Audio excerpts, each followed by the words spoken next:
to follow. So that's where you're going to be hearing me talking about it from. And again, see if you guys have any questions or you're wanting something to know a little bit more in depth. Please don't be shy, especially about this history, as I am very interested in this history.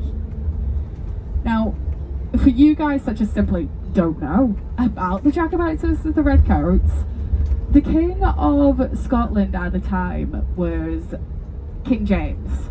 Now, this does actually date back to around the 1600s. Now, King James, his followers were called the Jacobites, and that's because James in Latin, which was mostly spoken back then, actually translates to Jacobus. So Jacobite basically means follower of James. Now, they were Catholic, and at this time Scotland was more of a Catholic nation. But starting off in the middle of the 1500s, something called the Protestant Reformation had started. Now, what this was, it was basically the Protestant religion kind of trying to push out the Catholic religion. So, of course, it did lead to a lot of fightings and a lot of battles. But it basically got to the point in time where the King of Scotland was Catholic and the Jacobites were Catholic. However, there were now quite a lot of Protestants that thought, we don't want a Catholic king anymore. We want a Protestant king. Now, in order to get to a Protestant king, they would have actually had to jump around 47 people in line. Now, that 47th man was called King William of Orange.